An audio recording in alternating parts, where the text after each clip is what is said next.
third quarter gets underway. Hill trying to break against Jack, but Jack beat him to it. And so Sydney inserted first over the head of O'Keefe. A tester for Reid straight away. No doubt McFarlane will be looking to crash him into the turf. And I think the key defenders have got to lift too. McFarlane's got to lift. He's a senior player. He's playing on a young fella. We know Reid's experience, but McFarlane's a highly rated defender, Jason. He's had his colours lowered significantly in the first half. Yep. Fife for fit of the fumbles at the wrong time there, so Dawson had to get involved. And Rowan was able to sneak in and beat them to the punch. O'Keefe got manhandled. Hill, you can see it's very tight in there and hard to clear a space. I think they just decided that the boundary line was the best option. Whereas it's interesting they've released Adam McPhee from Adam Goods. I would have thought that Goods with 12 possessions and no score wasn't a bad return from Adam Goods, and yet they've sent him to Ryan O'Keefe, who only had one touch in the first half. Yeah, it's a strange one, that, but McPhee, maybe they just want to shore up their defence, but McPhee hasn't gone to any of the keys. He's gone to Ryan O'Keefe, who did struggle in the first half anyway. O'Keefe's coming a bit underdone, but I agree with you. I don't think Adam Goods had 12 possessions, was playing well, but he certainly wasn't a dominant player. Margin remains 40 then. Zach Dawson's just slipped off the back of the contest here, so Freo just have one spare one, but Sandlin's going to thump it forward. Sydney have got their spare one back, a kick away from the contest, so both sides playing extra man behind. McVeigh spears it in, jumping high, was brought, and his follow-up work was excellent too. Johnson, Bradley. Grundy took a bit of a chance and he almost affected the intercept. Now Hill can use his natural attributes, his pace. Got it to Byrne with a couple of bounces. Jack hunting and hounding him down. And in the end, the kick was a little hurried and a little far, but at least they can set up here with the ball out of bounds in their forward fifth. I like what they've done with Hill. I mean, they've shown some faith in him. He's in the centre bounce in the first bounce. They've put some faith in him. I think he's had 2 quick possessions, a handball and a kick now. So he starts to work his way into the game. Sandlin's getting a good push and shove from Seavey. He's trying to combat him in any possible way. Is the ball going to come out? It did, with a hurried kick from Fife across the face of goal.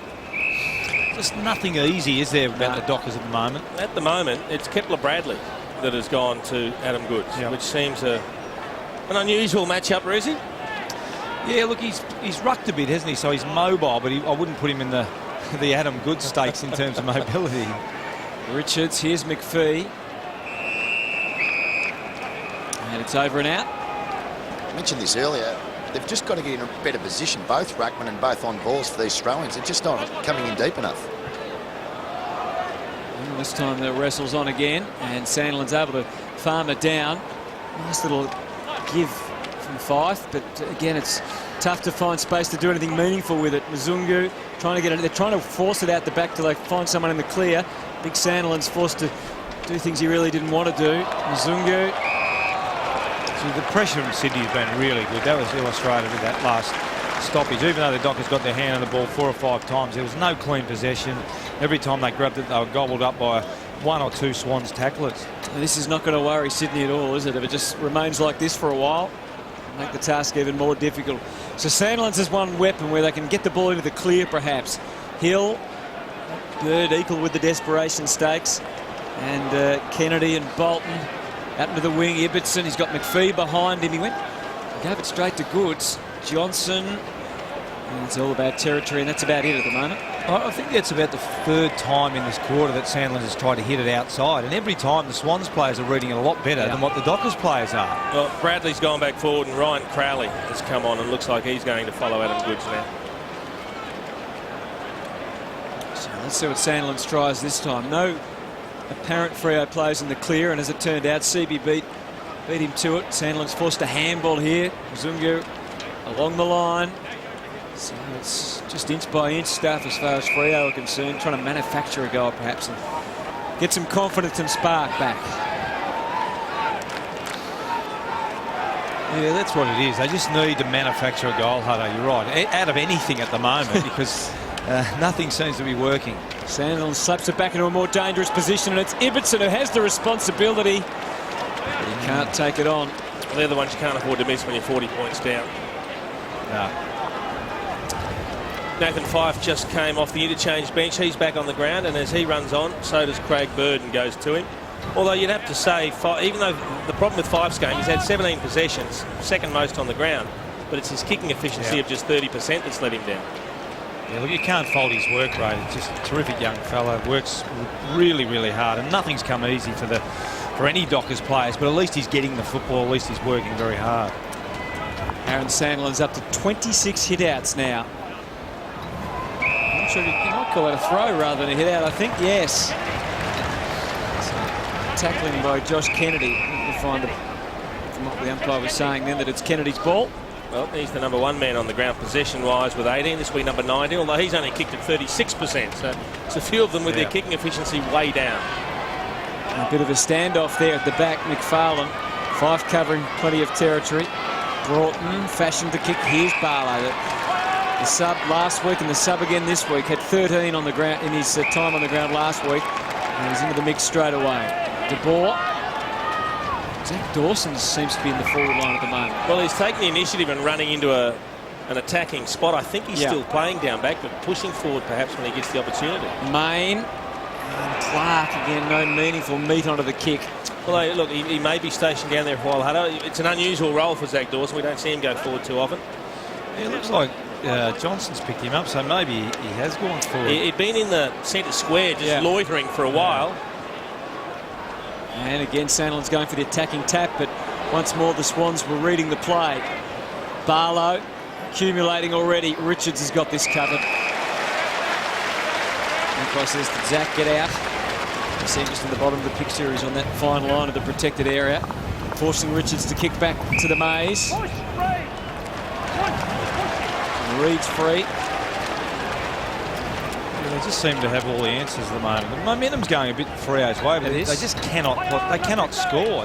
Clark need to do a better job on Richards there just to get the ball to the ground at the worst in that last forward 50 entry. Sandlin's got a hand onto it, but O'Keefe was there to snaffle it up. His kick, they'll need a nice bounce here if Sydney are going to get back into it, because it's all the space and favours for Mzungu. He goes to Bradley, but Matner was just at him and at him and at him. Well done, Kepler, though. His feathers weren't ruffled too much. Subin draws the free for the high contact. He quickly moves it a little dangerously, but I was going to say they have to live on the edge. Not like that, though. Parker to Jetta. And I'll tell you what, this game has almost been burnt. And Freo, crucial mistakes. I'd love to know what was going through the head of Michael Johnson then, whether he just took it to it. You can see Ross Lyon cannot believe what's going on. He's thinking, well, look, we squared it up. You called it well, Hutto. It was a risk, but it was a good risk to take because they had numbers out that side. So he gets the high tackle from Adam Goods, then he squares it up. Nick Subin, it's a good kick. Straight to Michael Johnson. What's the lack of chase from Johnson, though, here? Watch this.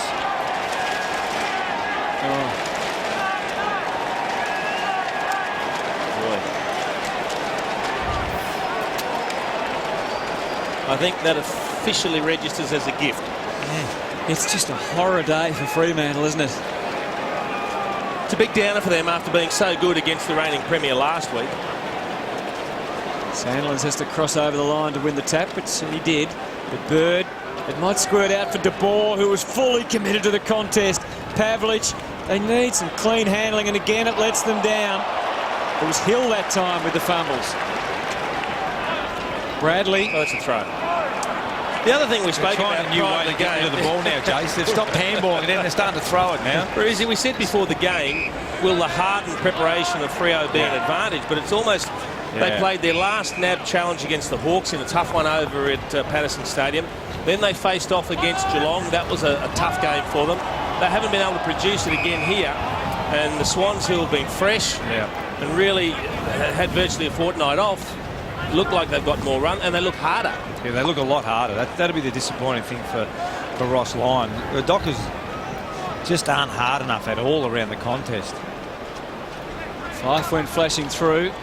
And it's going to be a ball up. Sydney have won 6 more contests, 6 more contested possessions, and yet they've had 13 more tackles. So even though they're first to the ball, they're still laying more tackles, which underlines your point. Serious imbalance in the inside 50s now too. 40 to 26. That's a belting. Sandilands down to Hill. Look at the pressure. Ibbotson couldn't get it clean, and again it was a handball that didn't quite find its target. Barlow probably did enough to earn a free there for in the back.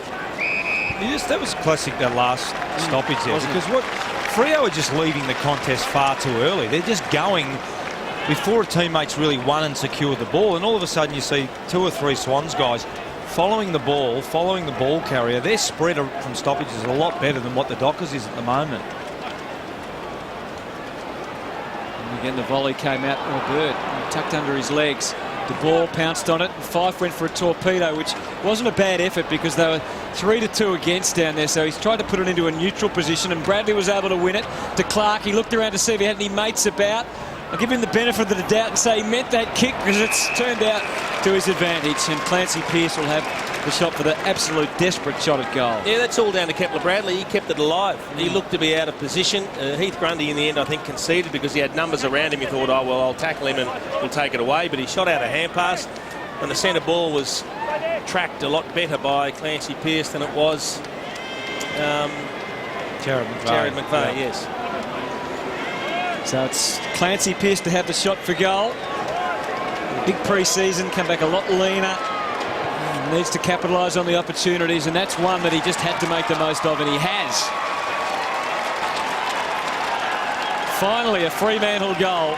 Yeah, we talked about manufacturing a goal, and that's probably what it was there. Nothing clean about it, but really good effort from Bradley here. Just a nice body work, really nice hands. Zach Clark probably just a bit more. I think he saw him out of the corner of the eye, but I'm not sure he wanted to kick it that high. But once again, Pearce, eyes on the footy. McVeigh just got turned around then. Swirly breeze. And nice mark and a nice finish from Clancy. Been a long time in coming. 5 minutes into the second quarter was their last goal. And it's now just ticked over to 12 minutes gone in the third. So the margin is back to 39 points. Sandland's down to Pavlich, who's in the middle. They have looked better since Barlow's been on. He's been able to win the footy. And Bradley's working overtime, but there's nothing back for them there. Yeah, he's working hard, Bradley. He keeps things alive. He makes things happen, doesn't he? He's an awkward player to deal with. So Marty Matner's off. There's Roberts Thompson against McPhee. And Roberts Thompson paid himself the mark. The umpire didn't. It's the umpire that counts. Barlow again involved in the link. McFarlane, but they're getting ever further back. Eventually the nifty little kick goes across from Subin to Broughton. What you notice about Barlow, Hutto, he is clean.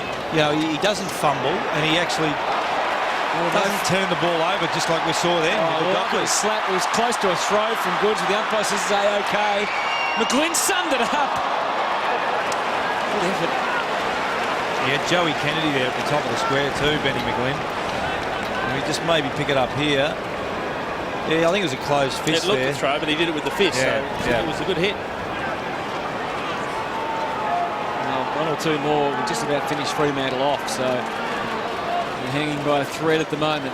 Subin, what was Clark thinking there? What was that? Zach Clark, was it? Looked like he was competing in the under-18 high jump championship. He was thinking the best mark he's ever taken in his life. He'd probably go all right in that, I would have thought. Yeah. Whereas he's probably not the under-18 because he's a bit old, but other than that, here's McFarlane. Have to try and take the mark. Bird surrounded by Fremantle players. Subin found a way to get it to Fife. And then to McPhee, who just eases the ball up in the Bradley direction. He's hopelessly outnumbered though, 4-1. And Marty Matner's off for another dash. And Sydney are going forward to Rowan. Just going around the boundary line, and it won't worry them at all if the ball ends up out of bounds. Yeah, no, you're right. Every time they've come off half back, they just haven't executed, a chain of handballs. They've kicked it long to a 1-on-2, 2-on-3, 2-on-4 to Dockers. Barlow again to Pearce, to Pavlich. Pearce had to go and make good. Mazunga, they've got the release handball this time. Fife again. There it is. Same thing again. Yeah. I'm sure that happened time and time against GWS. Yeah. As you touched on earlier, Uzi. It's happening again. Good credit to the systems and the execution of the Swans. Johnson and Grundy and Richards are having another field day back there in defence. Roberts Thompson just shoved off the ball by Hill, so that's a good result. Now Mzungu on the brink here. Bradley calling for it in the square. Mzungu decides though to go short. Maybe he wished he'd gone long. And he had Subin inside, who is a good ball user. He should have turned around the corridor and hit that little slick 5-metre handball. And Subin could have had a shot of goal. Sandler's on the bench there. Getting a little frustrated, Chris Mayne. He hasn't had much of the footy, and then a little lead like that, you get missed by 5 metres, makes for a pretty ordinary afternoon. The boundary umpire's gone down after that throw-in. For all their toil in this third quarter, it's a 1 goal, 1 each. Inside 50s on parity, 8-7. And it's 1 goal, 1 each. And that's no good as far as Fremantle are concerned. McPhee goes again for Bradley. Matner crashed the pack, took them all out of it. And Melcheski's able to come up cleanly and use Johnson and Kennedy. Having another wonderful day is Kennedy. The kick looked a bit wobbly. It was effective enough. Reed and then Jetta. And he brushes off a couple of flies, and Mzungu takes Jack down high. He's already slipping a bit there, Kieran Jack. So they've been a little lucky. Just once again, no system Dockers going in. It was just a big bomb that was a 2 versus 5 or 6. They've just got to find a different way, different path. Those odds are just far too great to overcome. Marty Matner's having a field day at the moment. Teddy Richards has the responsibility of trying to hit the O'Keefe target. This doesn't stick this time. Broughton and Crowley. And then Michael Johnson and Barlow. He shows a bit. Being hunted down by Richards. Got a bit of a shove as he kicked it. Good aggression from De Boer to keep it alive, but the Swans first to it again. Chesky heaving it back. Johnson, Shaw. Aggressive kick down the middle for Bird. And then they go out wide for Jack. Shaw on the overlap. It was a bit sloppy. I think the player they've really missed today, Jason, is Ballantyne, because Ballantyne does get up the field, but what he can do is get back as well. Into space. They haven't had a forward today that's been able to push up and then run back into space, and Ballantyne does that better than most players in the competition. And that last time going forward, Barlow had the ball and he's kicking to 1 against 2, and you just don't know where to kick the ball. You heard the call of the umpire. Again, they're outnumbered. Is it time just to go one-on-one all over the ground, Brucey? Well, you've probably got to keep your forwards in there, because I just think their forwards have been getting up the field but not using the ball well enough. They're not using their hands across half-back and through the midfield. And then when they are kicking it forward, the Swans defenders are just camped back there. Surely, don't they think about making those Swans defenders accountable? Well, I think you just got... The only way you can do that is keep the forwards back, and yeah, it's just got to be a change from the coaching staff to say, guys, you know, even though you want to support your defenders and you want to push up through the midfield, you want to get an extra number of stoppages, it must be, maybe it's time now to say, well, look, you got to stay back inside the forward 50. Yeah, you were seeing tries like that from De Boer, which was really valiant effort against the numbers. He gets another chance again now. They work it out. Mzungu must nail this kick, and I reckon he has. He's made good contact, and Fremantle's second goal of the quarter comes at last. I reckon John Longmire would be furious with that last couple of minutes of play. It started with a dropped mark at centre-half back from Marty Matner, and then it was just sloppy defending. He would be it. I reckon he's on the blower sending a message out. What are these blokes doing? Ted Richards just ran over the ball. They've got 3 against 1 and still cough it up. And then there's just loose Dockers gradually working their way into the top of the 50 zone, queuing up for a shot at goal. Really poor defending. A goal that should never have happened. Yeah, look, that certainly wasn't Teddy Richards' finest moment. His last 18 months of footy's been exceptional, but he'd like to take that moment back again and just really soften the body over there in the pocket and cost the Swans a goal. So maybe a glimmer of hope for Fremantle. Fife extracting it and getting it in quickly. Richards made good. Anthony galloping off after it. Richards pretty confident because he saw that it was Jetta going for it for the Swans. He was happy to leave it to the quicker man. Now, Dan Hannaby's taken the vest off, so it's actually Ryan O'Keefe has been subbed out of the game for the Swans. Yeah, well, he has barely touched the footy. That's been the problem for Ryan O'Keefe. Just the 2 possessions and 1 goal. And I'd suggest that's probably a pre-game move as well. Ryan O'Keefe's been out for about 6 or 7 weeks. Here's another goal. It is, and it should be Bradley to do it. So Fremantle at last are coming. Got some tricks, the boy. He showed the Sheeran out there too, didn't he? He said, have a look at this. Was that Reece Shaw? Have a look at that, Shorey. He saw the name on that. and he sold it around him. But as we see here, oh, a bit unlucky there, Grundy. He tried to. He's probably in the. There it is. There, nice little. There you go, Reese. Have a look at this. Probably could have kicked the goal before he actually did the little ball. But yeah, Dockers, a couple in a row. So there's life. Is there hope? I'll tell you what, Bradley's been the catalyst, I think, Jace. He's been the one that's really stood up in this quarter and got the momentum back in the Dockers' favour. So, can they keep coming? Sandlands combated pretty well by Seaby and the Swans. No, Sandlands might be able to stop them again with some help from Barlow. He's been the other along with Fife. They've just started to generate some footy, get it into their forwards. They like that. Anthony, De Boer, back to Anthony again. You can hear the call of the umpire. So she's on. Main knew the call and missed. There's a whistle here. Interchange breach. A Fremantle free kick for an interchange breach. So it's going to be a goal. That's a big moment. All of a sudden. This is a big moment. Hey, Michael, another score because before he kicked the ball. So no score from that behind that was kicked a minute ago because the interchange breach happened before he kicked that point. So they'll happily give that point back for a certain goal. Yeah, absolutely. Yeah, I don't know whether we Pickers, you picked that up down there? Absolute confusion on the Swans bench. Well, the goal is kicked. And the margin is trimmed back to 22 points.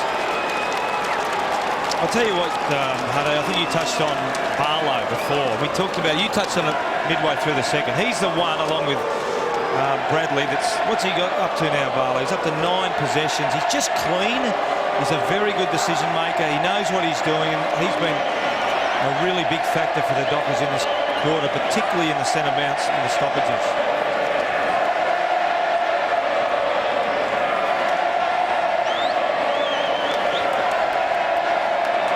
Well, there's a distant chant there of Freo. There is, from and somewhere. right now, if I'm John Longmire, I'm concerned. They've lost all momentum, and now it's only 22 points. It's up for grabs.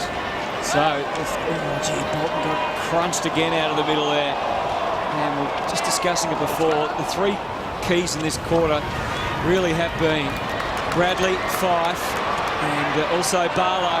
Suddenly Sydney go deep and forward, and Roberts-Thompson is mown down. Fremantle can't afford to make an error.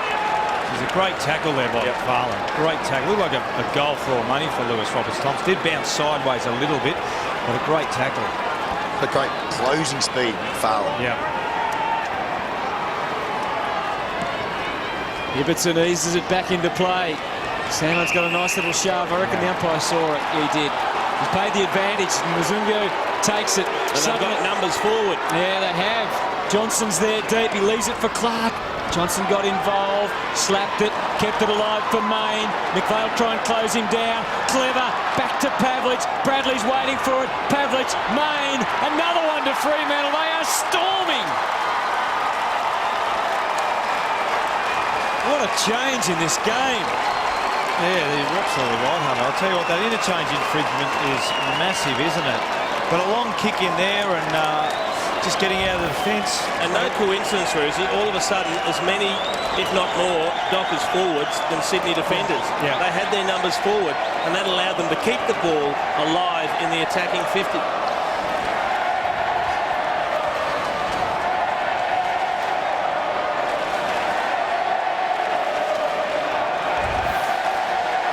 Yeah, you're right, Jace. The last 5 minutes, it's been even numbers inside the Freo forward line. And we look down now, you can see here, we've got McVeigh now's coming back around for Sydney. So there's obviously some concern, but you've got one-on-one all the way through the Dockers forward line now. 5 goals to 1 for the quarter. After they took more than a quarter to actually score a goal, Fremantle have now kicked 5 consecutive goals.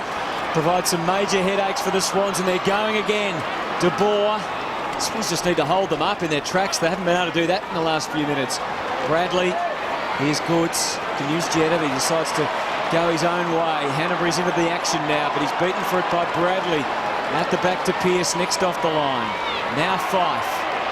Low ball, Mazunga got the call from Barlow, who pokes it for Crowley. They've got some run now, the Dockers. They're creating opportunities. Pavlich is deep. So too is Clark. Clark comes and jumped over the top. He doesn't mind a fly, Clark, No. does he? Rowan stretches the handball to McGlynn.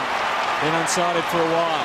Back to the wing, Dawson to get in, and he didn't just spoil, he decided to mark. I thought he may have. He just about tried the hand pass there. Tell you, it was either a 50 or play on, wasn't it? I think it was. He loves a handball to Zach. He doesn't kick all that often. But this ends up being on the lap of Johnson. McVeigh saying I got a fingernail to it. But this could be another Fremantle goal. That was half a shank, the kick. No one knew who it was meant for.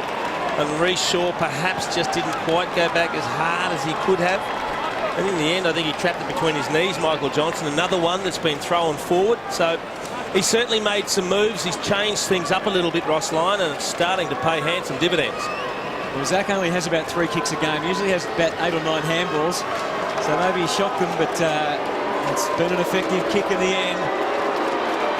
So here's the shot from Michael Johnson. It's dead-eyed.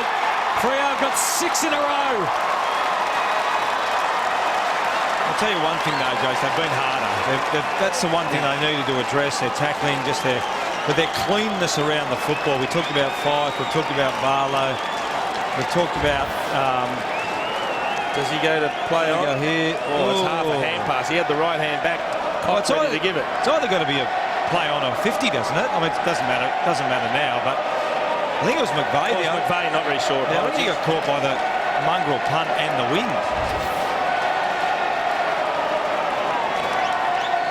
So we're going to go back to the interchange breach. We're going to show it when we get the next opportunity. It's a little bit hard to read as to what they've done, but this is a match that, for all intents and purposes, was shot to bits, and now you're just about back Freo with all the momentum they've got. I mentioned they were probably just 1 kick away from finishing the match off, and they couldn't quite do it. And we were looking for answers, weren't we, as to what Freo could do. And well, Hutto, you look at the Freo forward line now. Here's the breach. Here's the interchange. We believe this is it. We're just not sure. No, that can't be it. That's not it. Surely. You don't flag them for that. Well, that was apparently the one just before the umpire flag. So we'll go and have another look at it if we get a chance maybe at the break and try and work it out. McPhee pummels it to full forward. Bradley again in the mix. It falls to Hill. Everything's falling Freo's way for the moment, but not that kick. I was just going to say before, you can see, you watch, there it is again. Here we go. And then straight after. Yeah, well, that's straight afterwards. So if that's it, it's being incredibly pedantic, isn't it? But what? Yeah, okay. I don't. Yeah, That's just a mistake. Do you think it's a mistake, Pickett? Oh, I absolutely do. So you think that it was fine what they did? Looked okay to me. Oh, you are the man down there, Liam. Parker kicks it out to the wing. And it's out of bounds. Maybe a discussion point afterwards, Hutto. Yep. Neither of you two would have come off in your careers, would you? You wouldn't know what it was like to... Nah, I didn't know where the bench was. Did you, Jace? Tried to stay as far away from it. Well, last year I did. I spent a bit of time on the pine then. Bolton and Smith. So now we've got to talk about, from Sydney's point of view, don't know what they need to do. Yeah, well, they need to hold the game up now, try and get the ball and hit some targets. But I'm just trying to pick up the forward line of the Dockers now. If you look now, you've got 1, 2, 3, 4, 5 forwards. Sydney is still trying to drop one back, but it'll be interesting to see if that Freo player comes back with McVeigh or Melcheski, who's loose behind play. And there's Barlow again and Fife. Two of the playmakers, and Muzunga's been good, also linking up with McPhee. Great chase down. Yeah, great chase. Fantastic stuff in his 150th, Lewis Roberts-Thompson. And that can be a momentum changer too, yeah, absolutely. With landmarks in games, that could be right up there. Freo's got plenty of numbers back, though. A lot of numbers back for the Dockers. No, but Goods has been able to get a free run at it. Where's Sandilands? Oh, that was appalling. Absolutely. Would Ross Lyon be going through the roof? They had them outnumbered about 7-3. We watched that from up here, Jace. That was appalling by the Fremantle Dockers defenders. Inexcusable. Do they need a settler here? Yeah.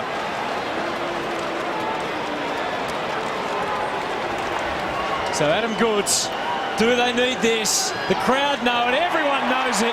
and Adam Goods is able to supply it.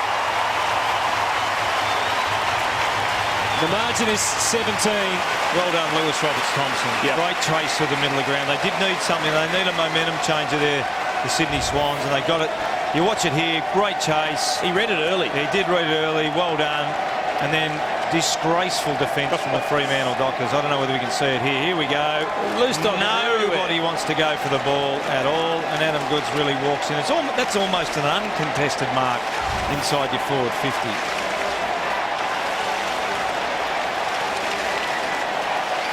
You can see here at the centre bounce, we've got now 7 Dockers forwards to 7 defenders. So there's no way known Ross Lyon will now leave a free Sydney Swans player in the Dockers forward 50. They've out-contested at the contest in this quarter by 13, Fremantle, 46-33. So that underlines what you were saying before. Pearce gets it deep to full forward. It got through somehow at the back, but Shaw's able to scoop it up and swing it away up for Seavey. Ian Sandilands trotting after it. A little bit of slow motion action, but it'll do the job as far as the Swans are concerned at the moment. Bird to half forward. Roberts-Thompson engages Dawson.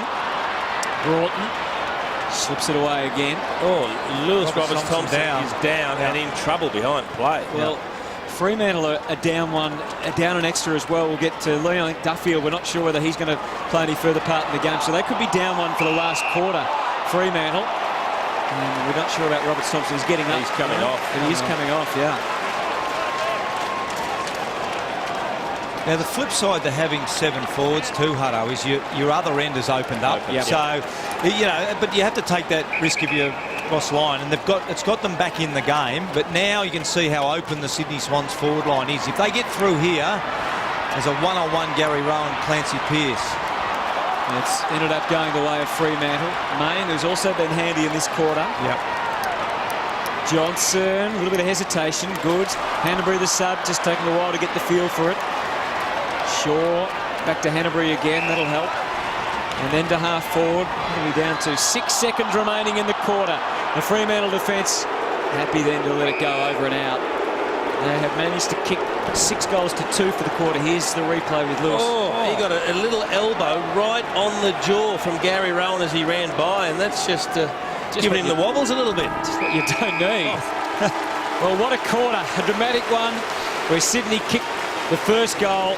Fremantle kicked the next 6, and the Swans got one late. So Sydney's still ahead, but the margin dramatically reduced to just 17 points. In a word, will they go on with it, Roosie, do you reckon? Well, if they keep that structure and they win the contested football, they're definitely a chance. Clearly, Swans are heavy favourites at the moment, though. Yes, that was a nice word. 17 points. The margin at three-quarter time. Stay with us.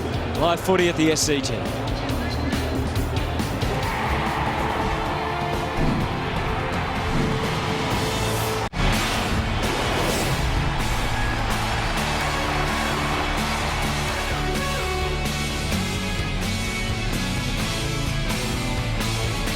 So plenty of drama in a third quarter where Fremantle finally got some system, got things going and got some goals on the board. A run of 6 consecutive goals, enough to put them right back in this match.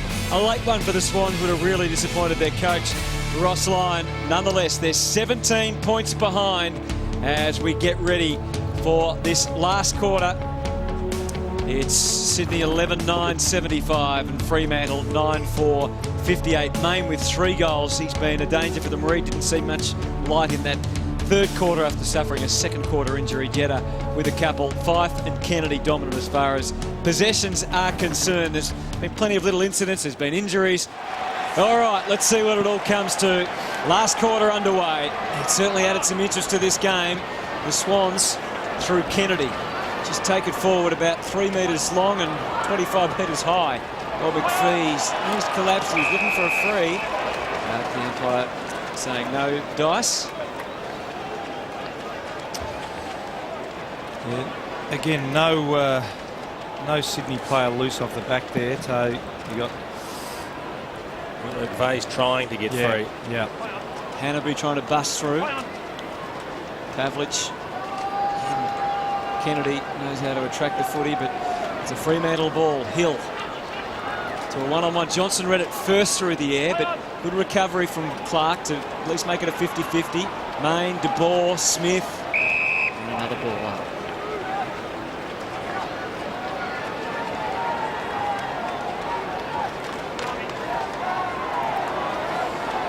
So Fremantle, as we mentioned, a man down for this last quarter with Duffield not taking any further part just after half-time. Mzungu came flashing through. Hill, lively as ever. Kennedy, if anyone was going to get through, it would have been him, but still plenty of vigour in this game. With the one-on-ones inside 50 now, boys, all they need to do is get boot the ball now the Dockers around the stoppages. Yep. That's all they need to do, because there's no free player down back, so get it out of there as quickly as you can, because Sydney's tackling very well.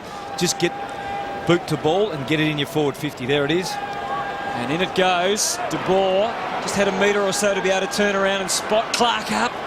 Good solid defence by Johnson, and Kennedy is the link again with Hanbury as they break to the outer side. Richards tried to sum up what was ahead, but I don't think he worked the numbers too well, because Fremantle with the extra body. Johnson to Pearce, one more give. De Boer can line up from there. Instead he tries to hit the target. I don't know that he was trying to hit that target. I think he was actually going for Pavlich. Well done, De Boer, just full of enthusiasm and effort. And at the moment, they still look full of beans, Fremantle. Yeah, and if they can kick the first goal, the Dockers, I reckon they're getting very nervous, Sydney. They had this game firmly in their grasp, and I think they just took their foot off the pedal a little bit in that third turn, allowed a couple of easy goals, and then they couldn't stop it when Freo built up some momentum.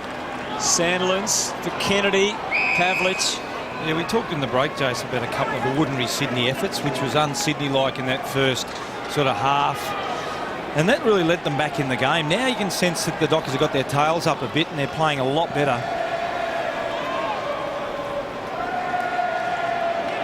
Pavlich, Mzungu, who was one who really finished full of running last week against Geelong when the going was tough.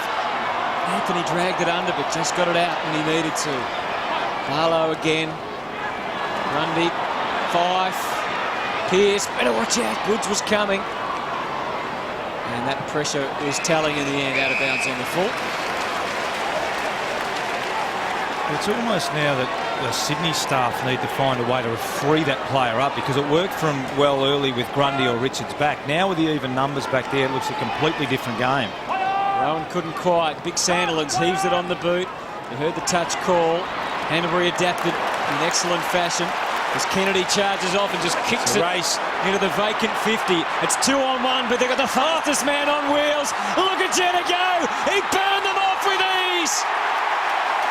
Oh, what a goal! Well, there's not much more exciting in the game when you watch a foot race like that heading back towards goal. And he had to burn off a couple of them. That is a real strength of his game, Lewis Jetta. And what about the bounce he got? Josh Kennedy, he thought, well, he is the quickest bloke there. If I put it to space, he burns past it. But look at this ball sit up a treat. And then I thought courageous to actually take on the initial tackle. I thought he would have thrown it straight on the boot, but he took him on. Exhilarating stuff. And if you're Ibbotson, you just can't let Jetta get How do you feel when he gets goal side? Well, at some stage it's going to happen and you just think, well, there's nothing I can do now. No, exactly right. Well, you can't, because he's just too quick. He was going, and he was gone. And a sick feeling, I think. Well, he ran away from Ibbotson, and then he also ran past Michael Johnson, who was flat stick. He gave him 5 metres head start and just clearly beat them over the best part of a 50 or 60 metre run. And it was a good by Joey Kennedy to identify who that player was. Yep. He actually just lobbed it out in front of Jetta. Here he comes hard. Jack suddenly, they've got their mojo back again. McGlynn runs in, and it looked ugly, but it's a delightful result. Or was it touched? Oh, we might have a replay here.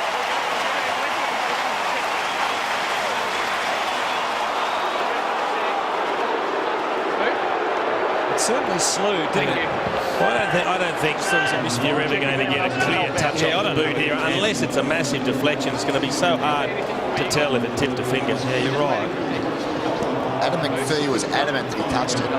And then look, Pickett, he may well have, and it's got to be clear that he touched it. And I don't know how you're going to pick this up. No, it's got to be the umpire's call, doesn't it? I don't know how you could possibly. Oh, gee whiz. So we think it's a goal, they but can we're overrule the decision Yes, based is that on right? No, Yeah, that's okay, correct. let's make sure we're clear on I that. don't think so. Unless you get one here, Review completed.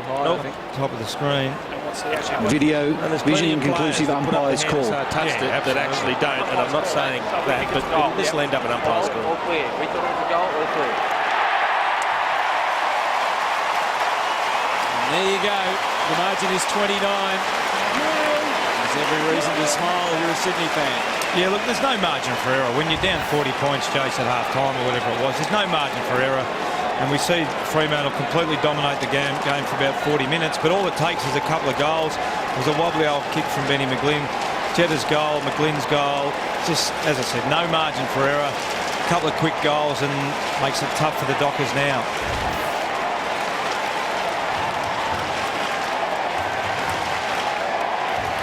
And it all goes back to that Lewis Roberts-Thompson tackle, boys, just before three-quarter time. Well, they were looking for a momentum change, and that took the margin out to about 17 points. Sandlands and Hill and Barlow, Mazunga, they're not giving up yet. Into the 50. Oh, it was easy. And Bradley Dropped a put. He did. He followed up well. McVeigh, eventually Kennedy, but Dawson has the opportunity, perhaps. Smith tries to burst through and can't. Kennedy again, tireless effort, and they're out to a 2-on-2. There's a bit of a push and shove going on there. McFarlane paid the mark. I tell you what, Sam Reid's gone out of the game since he got that that really hard knock just prior to half-time. To the numbers, and to Clark. Takes an easy mark. He can reach up to a very high point, Zach Clark. We've seen him take a couple of terrific marks already. And he certainly looks like he's got some game about him. He's had 12 possessions, 7 marks. And this would be his first goal if he can kick it. And they need to answer straight away to keep their hopes alive. So Clark comes skipping in. It doesn't look like that was the sort of contact he was after. It's a behind. Yeah, when he puts his arms up in the air for those marks, there's not a lot a defender can do, Joe, but he can't hit the arm anymore. So really, if he keeps launching at him, he's going to take some really good contested marks. He's 203 centimetres. Yep. He really is playing some good footy. He looks like he's really come of age as a player. Chesky goes for Reid again. And Sandler's got there to spoil Seaby. Bolton jolted out of his hands. Rowan, they're just beating them to the contest at the moment. It was heaved out, well intercepted, well read by Sandilands. Might have to go again here with Barlow, spotting him up. Again by hand, it's really tight stuff though. Johnson wheels the kick into the pocket. Malcheski lets it bounce. Pavlich cleaned him up. High perhaps. We'll have a look at the tape. Meanwhile, back at the game, Grundy's taken the mark. But Malcheski in the hand of the trainers. Really noticeable there. He made that contact. Took his eyes off the ball, Matty Pavlich. Freo can go forward here through Broughton, dabs the pass. Crowley just on the edge.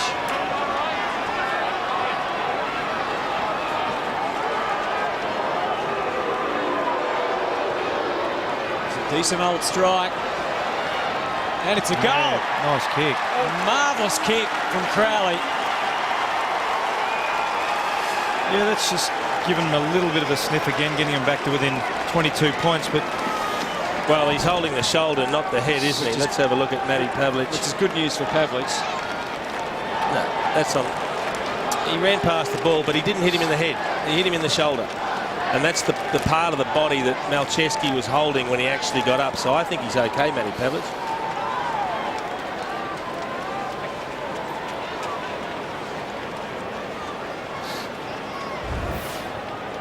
So good news on two fronts there for Freo. The goal from Crowley, and it looked like the contact from Pavlich on Malcheski was fine. And the margin back to 22. Let's see if they can rejuvenate themselves one more time, Fremantle. Not this one, because Bolton getting it in quickly. McFarlane with the intercept, juggle. oh, a bit nervous there. They just don't seem to get the ascendancy with Sanders in the ruck there. Just Jude Bolton gets that clearance. Oh, Pearce took a couple of steps too many. Seaby, not a lot of science about the kick, but it feels for Roberts-Thompson superbly.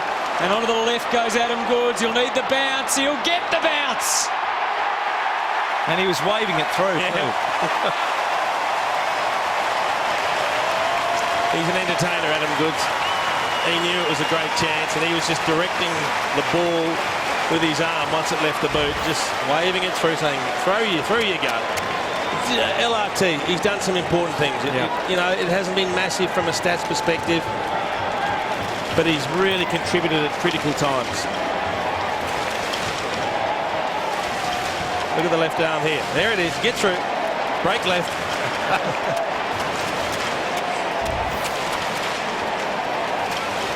Well, the thing about Lewis Roberts-Thompson is he can play as that second ruckman. He can also tackle and chase, as we saw in that third quarter when he ran down McPhee, I think it was. And he's got nice hands below his knees. So, look, 11 possessions. There it is. There was a clearance for him. And he has had a solid game. Ibbotson with a little touch, but Goods could sense another big opportunity. It doesn't turn out that way. Ibbotson comes marching out of defence. Now De Boer. Fremantle trying everything. Good hands. Crowley, Bradley's ducked back towards goal, making it difficult for Grundy, who didn't mark it, but he did do well, just to batter it out. Matner, and then Smith, who went to the voice of McVeigh. And the boundary line was always the target. Well, Nick Malcheski's just gone down to the Swans room, and we have a look at this incident again. Matty Pavish has taken his eyes off the ball. Yeah, it looks bad, but you've got to take into account when you see it from different angles. He hit the high on the shoulder, and when Malcheski gets up, he holds his shoulder, and not his head. And he's gone down holding his shoulder. Yep. To the Fremantle rooms at the moment. So, sorry, to the Sydney rooms. Main takes the mark. I hope he hasn't gone down the Freo room. He's not going to give much help down there. You could go and join Paul Duffield. He's been down there since half-time. Well, if he's gone down the Freo rooms, then Matty Pavlich is in trouble, isn't he? Because he's obviously caught the head, but no, it looked clean. Looked like the shoulder. So Main on a slight angle here. So the goals have been coming in this last quarter. Well, certainly the correction from the Dockers has been, since they've had their forwards back in 50, they've had looked a lot more dangerous, had a lot more opportunity to score goals. 3-1 in Sydney's favour in this last term as Main comes in for his 4th of the day, and that's a good return.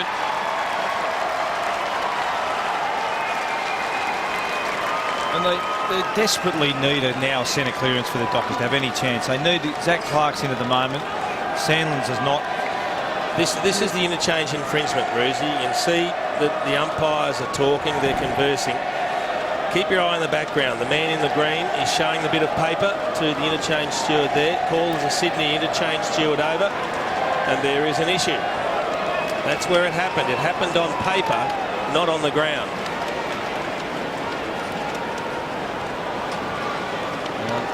That was just the remnants of that interchange problem from earlier on, and that's just crazy stuff, isn't it? That cost the goal. Yep.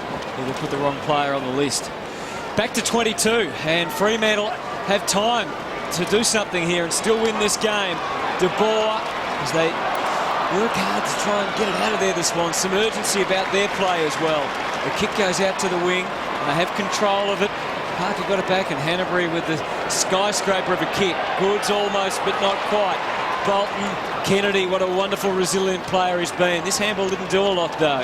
He'll keep on going, Kennedy. No doubt he'll throw his body in and try and get involved again. But Broughton and Dawson and Muzungu beat him to it. Touch, 5, adapted, got Crowley, got a man ahead of him. He could have gone short to De Boer. Instead, he goes to a one-on-one, which they effectively lose. It's interesting. I think he knew he made a mistake too, and he apologised with the hand. You called it well, Harder. He should have used De Boer, who then could have run and made a decision whether to have a shot or hit up a target. But he kicked to a one-on-one, not just a contest, but one about a metre from the boundary. Well, they're inside their 50 deep. And McVeigh tries to get it out. Roberts-Thompson, margin still 22 here. Plenty of time if Fremantle can control the game.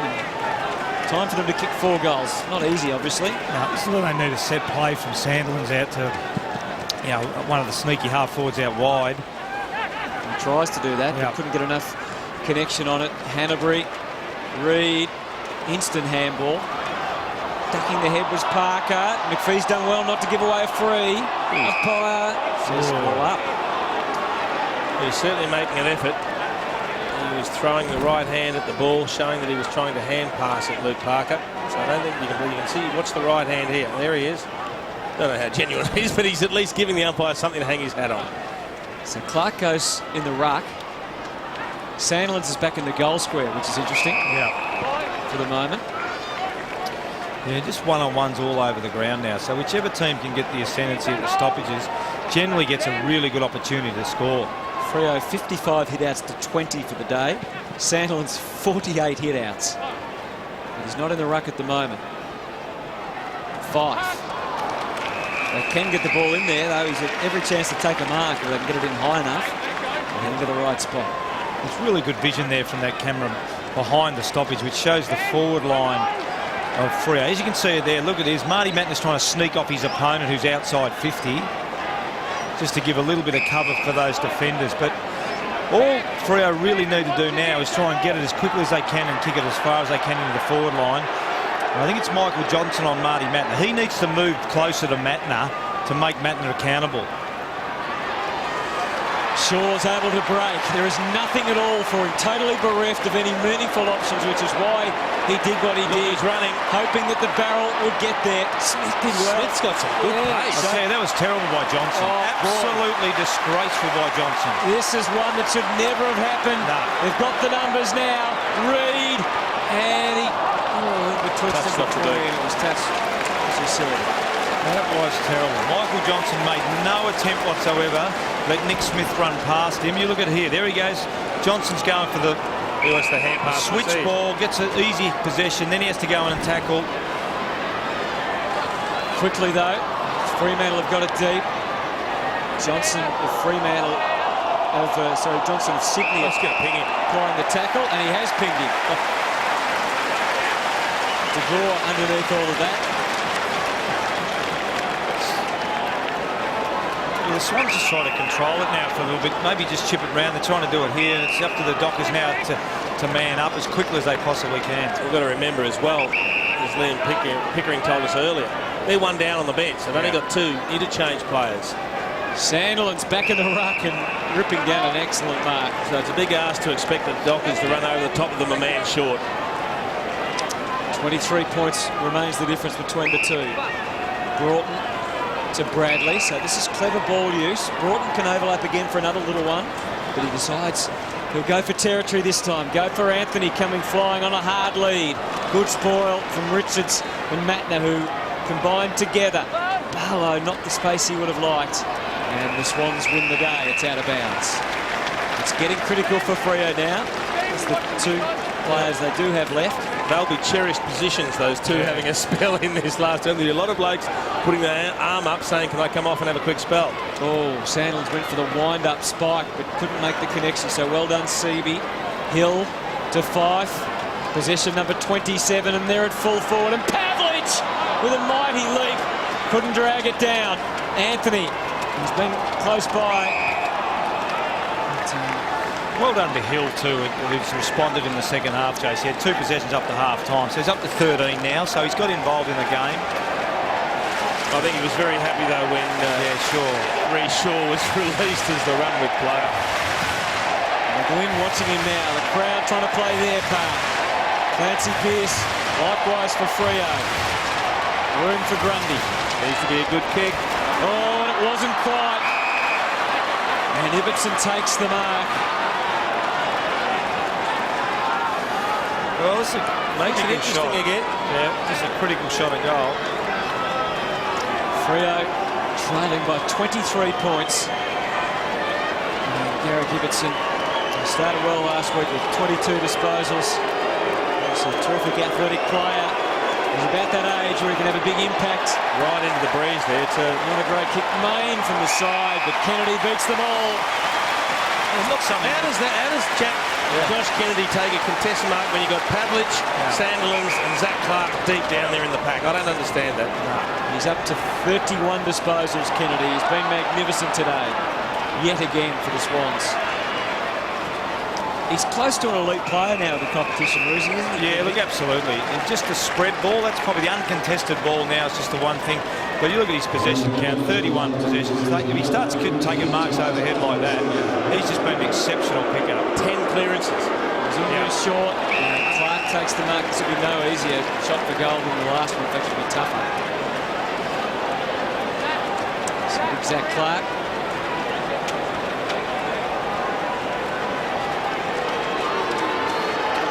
He's 21 years of age. Prodigious talent. Kicks it across the face a little, and it's already through. Despite the best efforts of Kepler Bradley. Might just be a little too late for Fremantle unless they can. Yeah, a couple of quick ones, Hunter, they need, don't they? Really? They do. Missed a couple of really difficult opportunities. They have shown they can do it. Yes, they have. They kicked 6 goals in 12 minutes. They're capable. Well, I think they've got their structure right now, because so if they do get some dominance at the clearances, they can take advantage of it. Pavlic's gathering an opportunity. Bird straight back on the right. He's not a throw from Hill. You just wonder what they've got left in their legs, the Dockers. As you mentioned before, not only was it a tough contest against Geelong last week, but they had Hawthorn in the last of the NAB games, which I think set them up well for the first match, but might be telling now. Hanbury gets to half forward. There's Dawson. Well, particularly with a couple of, one down. They've got 2 on the bench, so that makes it doubly as hard. Nobody seemed to really want to go for that ball. McPhee seemed a bit uncertain about it all. Hill, Crowley, another opportunity. This time on the run. This time there's no mistake. And they're still coming, Freo. I'll tell you what, Jason, Sydney don't look like they've got that much run either, do they? Now, that one there was just a bomb in, and it was the Docker player, Crowley. You can watch it here. Zach Dawson's done it again. Yes. He's never quite sure who he's kicking it to, but something happens after he kicks it. I think they know. They read that ugly bounce well, the Dockers boys, but not a lot of run from the Swans as well. So this centre bounce is absolutely critical, but that's a nice finish from Crowley. Malcheski and McVeigh back on for the Swans.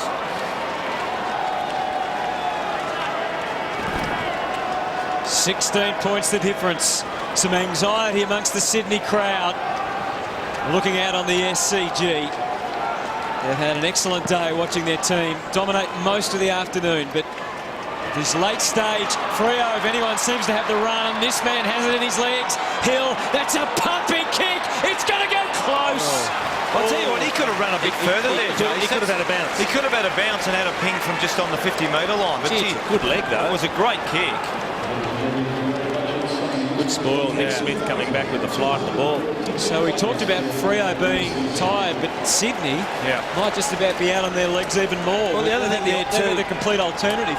Sydney had to spell a few, and in that centre bounce they had Bird, they had Hanbury, and they had Bolton. So it's not their go-to midfield in the middle of the ground necessarily. Well, Chesky knocked it out with the kick.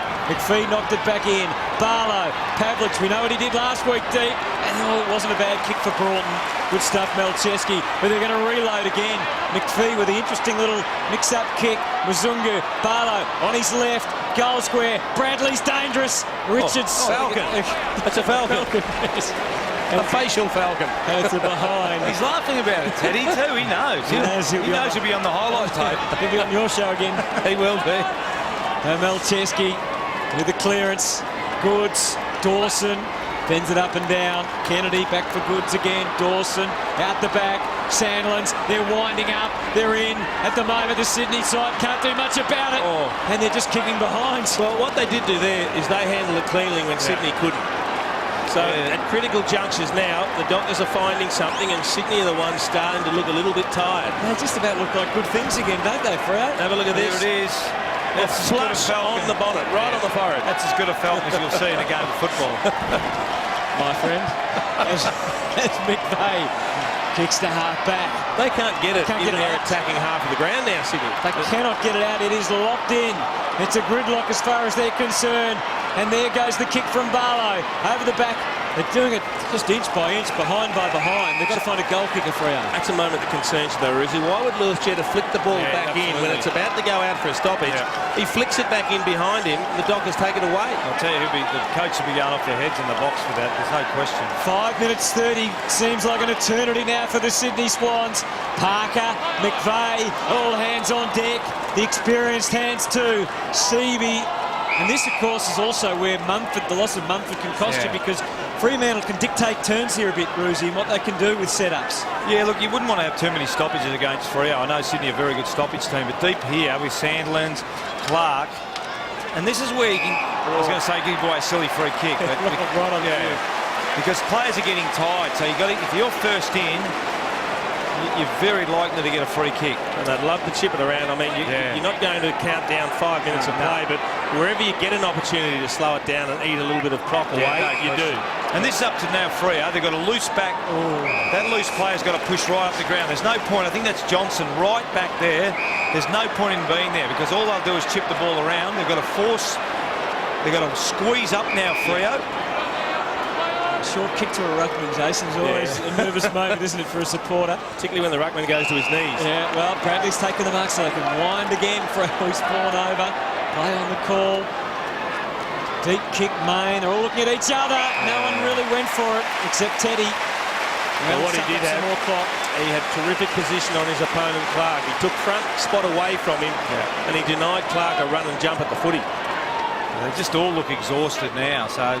It's the old hit the boundary for the Swans. Oh, this can't get around him, can't get over him. And that was Sandlin's. Well, the Swans just can't get it out there. No, they can't. Defensive half. Pearce lobs it deep. Clark goes again. Crowley waits down. Good work from Grundy, but he gave it straight up. Mzungu still full of running. Could have been a free.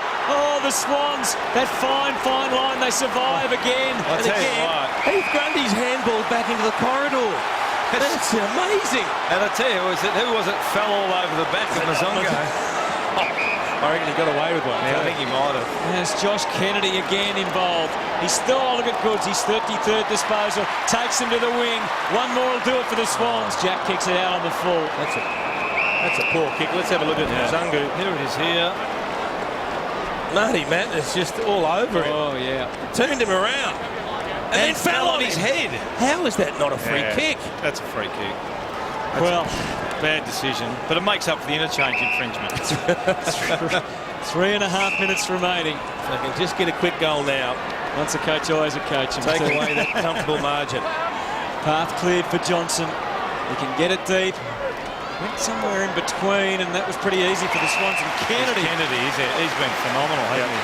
33 disposals, 7 marks, 20 contested possessions, 5 inside 50s. I think he was best on ground against the Giants as well. So this is two best on ground.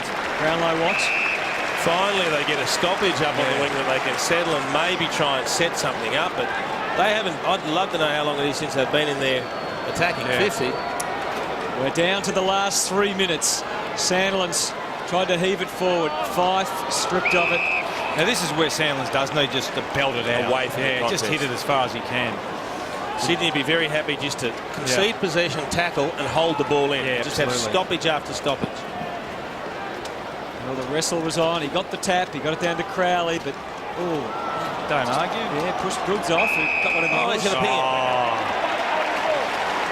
Both holding the ball. Well, that's a tough one. That is a tough one. It's Kennedy again. Yeah. Goes short to McVeigh. He's up to 35 disposals, Josh Kennedy. He might get it again yet as the Swans chip it around. I think Freo might know they're just about done now with 2 minutes 20. Only takes one mistake. One mistake, Jack into the pocket. There's some tired old boys out there. Oh, no. It's the death knell of the game and you're punching the ball when you can mark it. Look at Ross Lyon again. That's just awareness. What is that? There's no one there. He can't bear to look.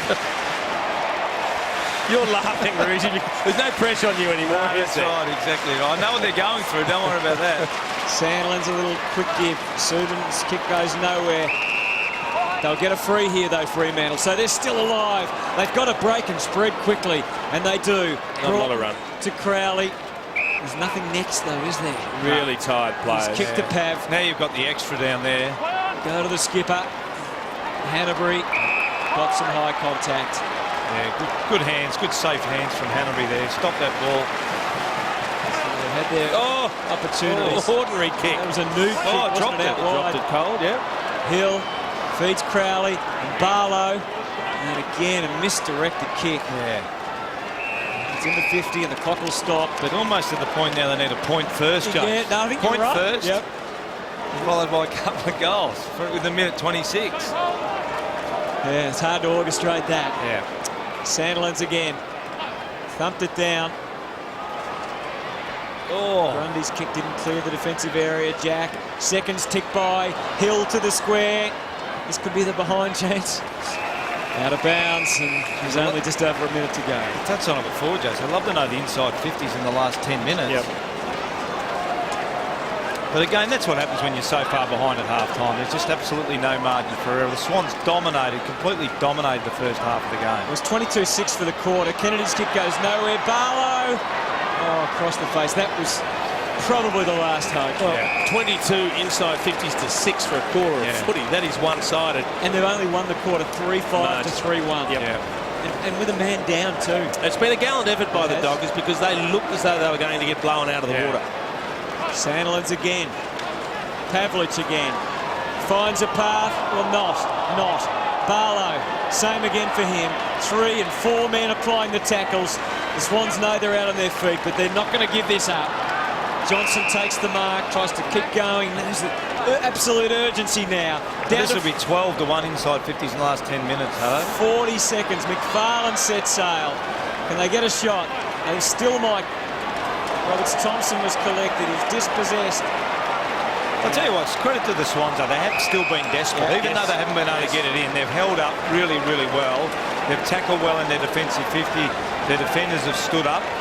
Love Michael Barlow's performance. He came on a hint before three-quarter time. He's had 19 possessions in a half of footy. He won't be a sub again for the year. I know it was only because of his lack of conditioning, but there he is again. Melcheski. And that'll do it for the Swans. 13 seconds to go.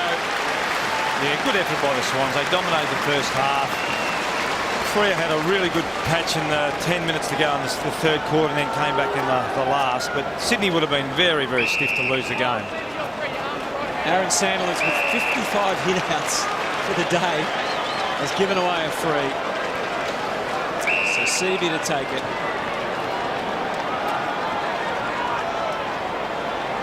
Chesky has the last kick of the day, and it's a Sydney victory in a strange old match.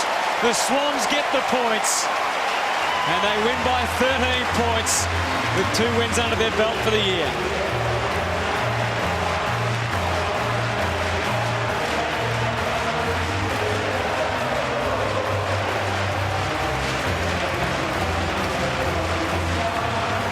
So 14-10, 94 to 12-9, 81.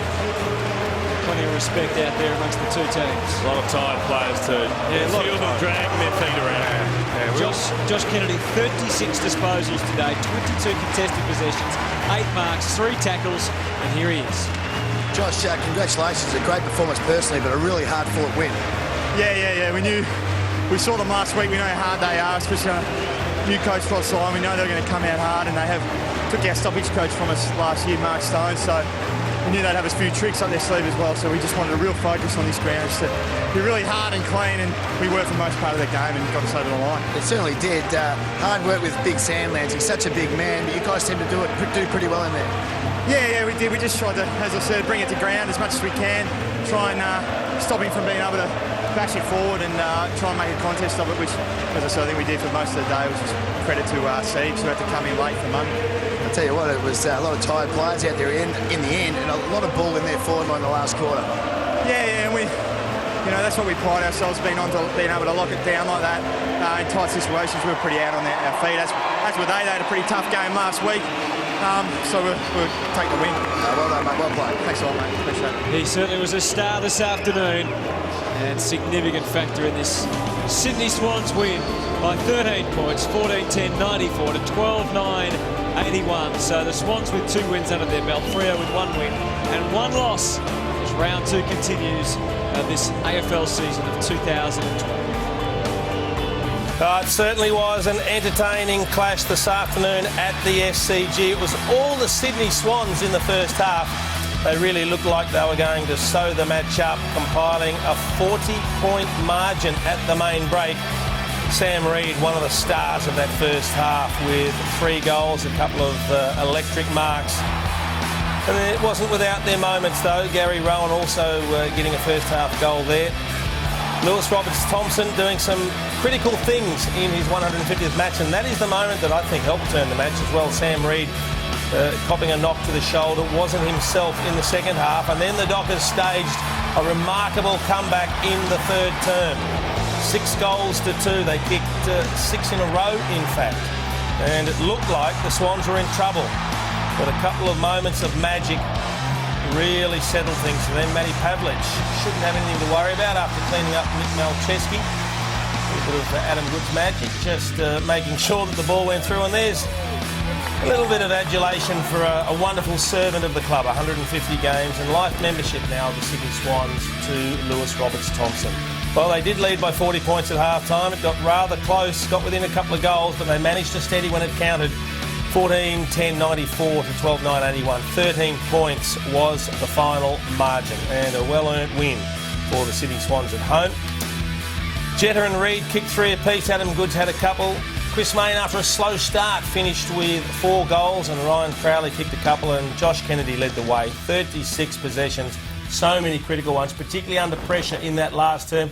Well, you were glad to see your former team get over the line, but it wasn't without a little bit of a worry first, was it? Yeah, looked at half-time. It was going to be a cakewalk for the Swans, and Ross Lyon made a few adjustments after half-time, kept his forwards inside 50 and turned the game around. And look, I think Sydney deserved the win. Yeah. They were clearly the better team for the majority of the game, but I think the inside 50s in the last quarter was something like 24 to 6 or 7. So the Dockers had fuller running at the end, and I think they got something out of it as well, but full credit to the Sydney Swans. We also saw an amazing interchange infringement which cost the Swans a goal, and that was for paperwork that went wrong. It wasn't crossing the line too early. It wasn't having 19 players on the field. It was an interchange steward not filling out the paperwork correctly. And we both learned a little bit about the rules because we were flabbergasted that it could cost you a goal on the field. Surely that should just be a fine. But nevertheless, it was a free kick to the Dockers right in front of goal and it helped get them back in the game. But good enough on the day, the Sydney Swans.